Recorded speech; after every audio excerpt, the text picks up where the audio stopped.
Ladies and gentlemen, SideStrafe here today, taking a look at War Thunder 1.43, and I've got some live stream highlights for you. But first, we're going to take a look at what I consider to be great, followed by not so great. So first and foremost, the armor and internal inspector is simply brilliant. You can go in, pick any tank you want, and check out the armor from every angle and see the thickness. You can then, of course, go inside and check crew positioning, ammo placement, engine, transmission, fuel compartments, cannon breach. Everything is there, and you can do this with every tank in the game. And not only is it cool in regards to being able to learn the weak spots of a tank, but it's almost an educational tool. If you're into tanks, if you want to know where everything is placed within a tank, this is a great way to find out, because while you can buy books with cutaways, I find that this is far better as it is interactive and you can get a glimpse of the tank from every single angle. And I am absolutely in love with this feature. Highly recommend checking it out, even if you're not into actually playing the game. If you love tanks, this is something nice to look at. And on top of that, you can preview every single tank regardless of whether you own it or not. So definitely have to give a round of applause to Gaijin for this one. And now we'll look at the kill camera feature added in 1.43. By far one of the coolest things I've seen added to any video game ever. And if you're like me and you've wondered what happens to that shell once it enters your tank, this is your solution. You can see it penetrating in slow motion, fragmenting inside, hitting crew and various internal components. And I found myself in-game almost wanting to die a few times just to see what happens. And beyond just being fun to watch, it is once again educational. We get to see how these ballistics behaved against a variety of armor. And beyond that, we also get to see how the game engine calculates the internal damage, which is something that we've never gotten to see before in another tank game, and I think it's going to help answer a lot of questions that we've had in regards to our ultimate demise.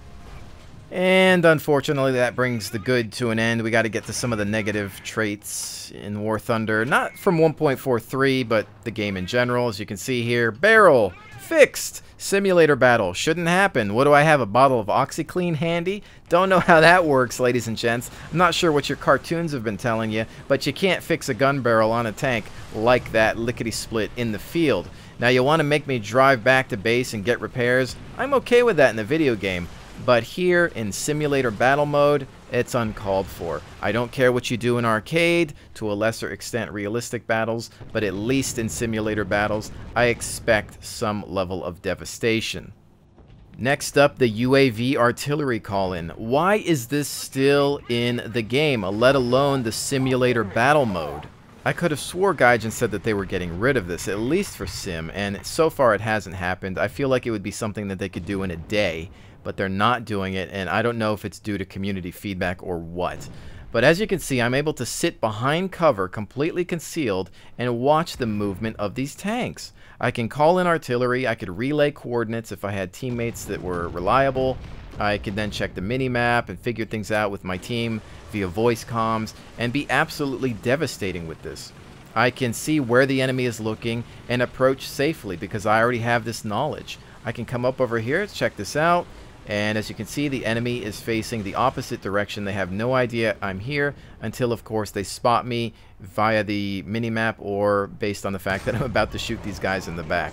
So beyond that, looking at the minimap, that's my other complaint. The minimap is giving away locations in simulator battle that it really shouldn't. It's one thing if you're spotted or your friend is relaying coordinates and somehow you can spot them with that.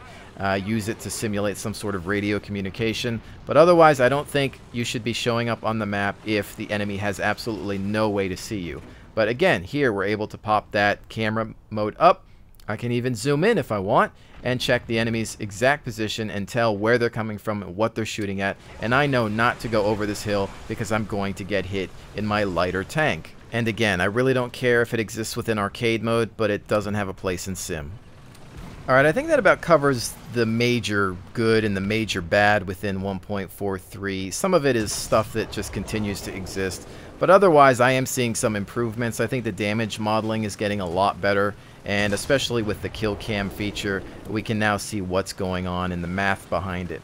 But right now you're looking at some footage from my live stream where we did a community event kind of on the fly, and I invited some viewers to play with me in a custom lobby. It was actually a lot of fun. I've said this before, I have more fun playing these kinds of games than I do just playing pub matches, because generally the people I'm playing with know how to play as a team, and they understand tanking and the tactics that goes along with it. Now, as most of you know, I don't do community battles a lot, mostly because as I'm live streaming, I tend to get stream sniped, and that's not really fun for me, and it makes me not want to do it. So it's one of those things where I'll do it once in a while and see if I can have fun with it. But beyond that, it's one of those things where the lobby tool doesn't allow ultimate control, so I can't lock out certain ranks of tanks and planes, and I can't also make it just tanks. So like if somebody wanted to bring in a plane, they could, and there's nothing that I can technically do about it, and we would just have to rely on the honor system. Now, thankfully we didn't have too many problems. There were a couple of hiccups, but for the most part we just have to warn people and say, look, if you don't switch, I'm going to ban you the next time. And incoming kill camera.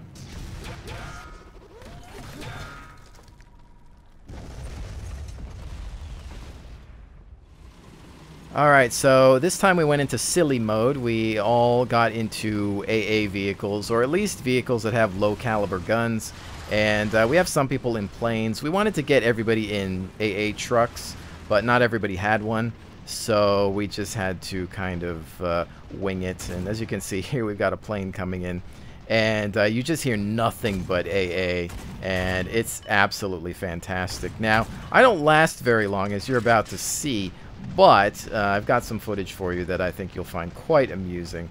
And this guy came in way too early. Look at all that tracer fire. It's insane. Down for the count, but so am I. Looks like I got hit by rockets there, unfortunately. I'm one of the first guys to get eliminated. I don't know if that was a coincidence or a tactical stream snipe, but in any case, I did have a lot of fun watching the chaos from spectator.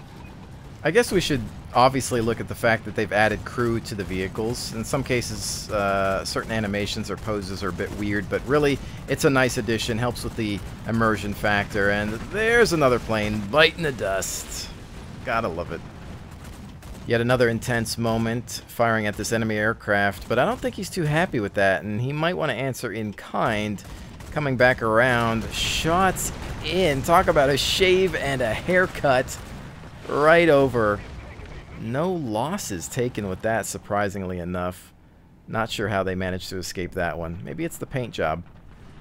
So apparently in World War II, the German army had a big issue with Allied strafing runs, so they had to come up with an effective technology to prevent this from happening on a regular basis.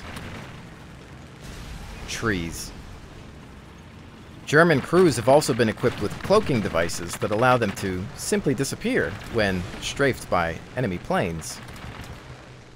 Other crews often mastered the use of the Flippentruppen maneuver, which allowed them to protect themselves with the armor beneath their vehicle. However, in most cases, German crews tried to make do with simple yet effective cover.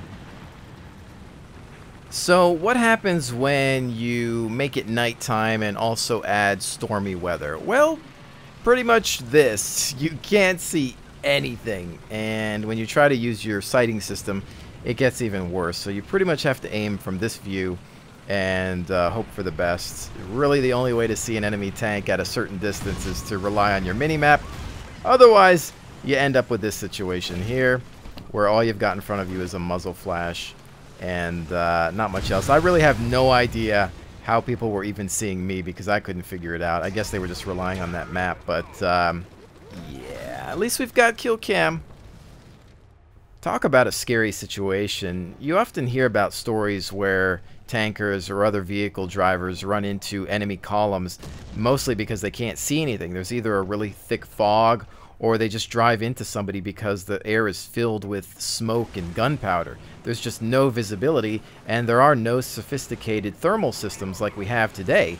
So you just have to hope for the best and look for a muzzle flash or listen for some sort of sound that differs from what you're used to within your own army. Beyond that, as you can see, things just look a little weird. I don't think the War Thunder game engine is set up to properly deal with this time of night and this weather setting on the ground, at least. I know this was set to stormy weather, so if you're in the sky, usually you see some lightning and it looks a little different. You're still in a soup, but again, you can see that the lighting system isn't really handling the muzzle flashes and explosions properly. So I just don't think that Gaijin has taken the time to recognize playing in this setting. Clearly, you don't have to deal with this in a public match. This is only something you'll see if you go into a custom battle. We did this just for fun. It was kind of weird. I don't think we'll do it again, though, because you're almost having to play Battleship with your minimap and guess where the enemy's at to land your shots. Anyways, ladies and gentlemen, I have to say I am impressed by quite a few features added to this game, and I think the damage model is improving. But obviously the things that I listed at the beginning of the video are unacceptable to me and really make me want to shy away from public matches. With that said, I did have a lot of fun in custom battles, so special thanks to each and every one of you that joined me during the live stream. Hopefully we can do a lot more of that in the future.